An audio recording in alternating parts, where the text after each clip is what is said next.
quadrilateral is inscribed in a circle, then its opposite angles are supplementary. Okay? So up until this point, inside of circles, we've been drawing segments. We've even seen angles.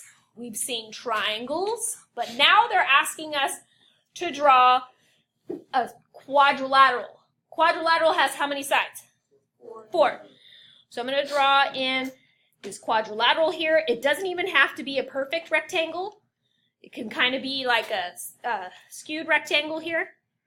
We'll call this one A, B, C, D. And this theorem says that the opposite angles are supplementary. What does this word supplementary mean? Right, they're going to add up to 180. So let's start with angle A. Angle A plus its opposite, which one's opposite? C. So angle A plus angle C is going to be equal to 180 degrees. There's another pair, right? Because it's 4 angles, 4 sides. So let's start with B. Angle B plus, what's its opposite? D. So angle B plus angle D also equals 180.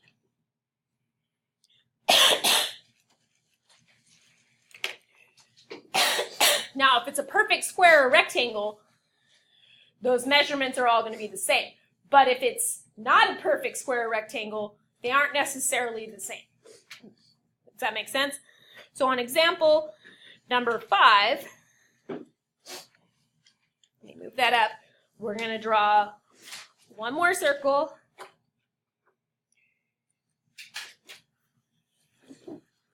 We'll call this one G, H, J, K.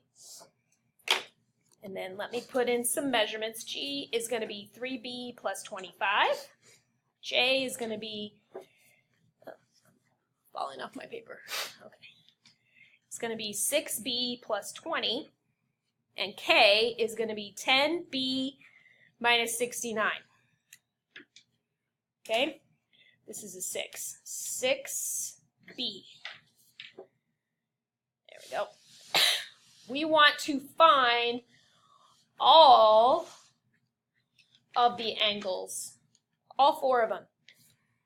But only 3 of them have something written there, right? And the theorem right above it says we need what kind of angles? Opposite. So look for the pair that's opposite each other and use those 2. We're going to use G and J.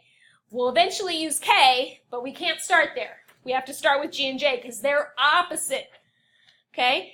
And they need to be supplementary, so they should add up to 180. So we're going to say 3B plus 25 plus 6B plus 20 is going to be equal to 180.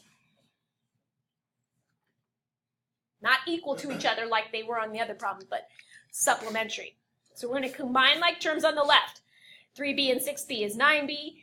25 and 20 is 45. Subtract the 45. So 9B is 135. Divide by 9, I got 15.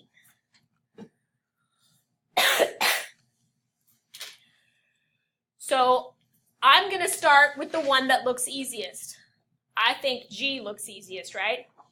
So I'm going to say angle G is equal to 3 times 15 plus 25. Punch it in the calculator. I got 70 degrees.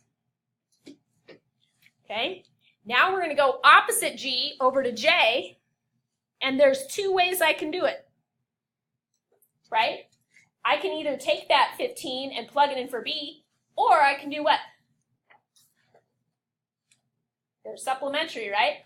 I can subtract it from 180. So I can start at 180, subtract the 70 I just found from its opposite angle, and get 110. Whichever is easier, right? Pick the easiest method. Now we can look at angle K, Couldn't look at it earlier because it didn't have its opposite, but now we know what b is. So we can say 10 times 15 minus 69. I got 81.